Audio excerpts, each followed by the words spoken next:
स्टैंज़ा 2 में क्या है, हमें transition in terms of space देखने को पता चल रहा है। पहले कहाँ पे था, फर्स्ट स्टैंज़ा में एक डॉग की बात हो रही थी और अब कहाँ पे बात हो रही है, ल्यूइस्टन से वापस घर जाने की, हाईवे से वापस घर जाने की।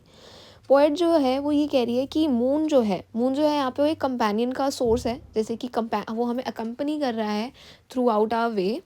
कि जहाँ भी हम जा रहे हैं। उसके बाद वो कह रहा है कि देयर और in your kitchen at midnight sitting anywhere. इसका मतलब कि चाहे हम डॉक पे हो, हाईवे पे हो या फिर तुम्हारी किचन में हो, रात के टाइम पे मेमोरीज जो हैं वो हर जगह हैं। उसके बाद जो है वी बरी them again and again under the same luminous thumbprint. यानी लुमिनस थंबप्रिंट क्या दिखा रहा है यहाँ पे, जैसे किसी के द्वारा छोड़ी गई वो छाप या ऐसे कोई रिमार्क है जो चाहे, यानी कि मेमोरीज़ को ये दर्शा रहा है कि मेमोरीज़ को हम चाहे जितनी भी भुलाने की कोशिश कर ले, वो उस छाप की तरह है जो हमेशा बनी रहती है।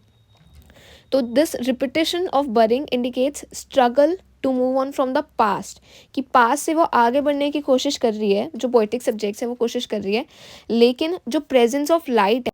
चाहे वो लाइट मून की हो या लुमिनस थंबप्रिंट की हो, वो क्या सजेस्ट कर रहा है कि मेमोरीज जो हैं वो इनएस्केपेबल हैं।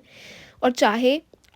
हम आउटसाइड वर्ल्ड से यानी नेचुरल वर्ल्ड से इनसाइड वर्ल्ड यानी डोमेस्टिक वर्ल्ड में भी चले जाएं, लेकिन मेमोरीज़ जो हैं वो हमेशा एक परमानेंट पार्ट हैं जो हमेशा हमें फॉलो करती हैं, चाहे हम कभी भी जाएं। और पेनफुल मेमोरीज़ कभी भी सरफेस हो सकती हैं किसी भी जगह पे।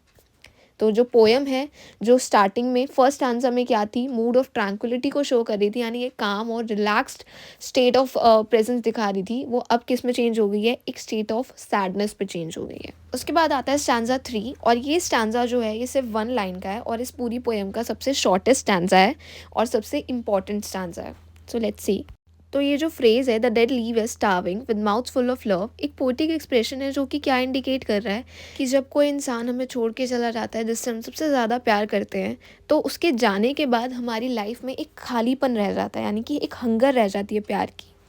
जो डेड हैं वो मरने वाले तो चले जाते हैं, लेकिन उनके पीछे क्या रह जाते हैं, जो लोग रह जाते हैं उनको उनकी एब्सेंस जो है, खालीपन, वो हमेशा महसूस होता है। और ये एक स्टार्विंग क्या है, यहाँ पे एक मेटाफोर है कि वो दिखा रहा है कि उनके जाने के बाद एक भूख रह जाती है प्यार की, कनेक्शन की, प्रेजेंस की, जो कि वो हमेशा फील करते हैं। और वो खालीपन बेसिकली हमेशा रहता है। माउथ्स फुल ऑफ लव, कि हमारे पास बहुत सारा प्यार अभी भी है, लेकिन वो जो लॉस है वो इतना बड़ा है कि जो पर्सन चला जाता है उसके बाद हमारे पास चाहे कितना भी प्यार रह जाए, हम उसे किसी और के साथ बांट नहीं सकते। और इस लाइन की रेफरेंस हमें नेक्स्ट आंसर में भी मिलेगी, जो कि ये दिखाएगी कि दो पोएटिक सब्जेक्ट में से एक के पास प्यार है, वो बांटना भी चाहता है, लेकिन जो पर्सन चला गया है उसका लॉस इतना बड़ा है कि वो चाह के भी अपने पार्टनर के साथ वो प्यार नहीं बांट पा रहा।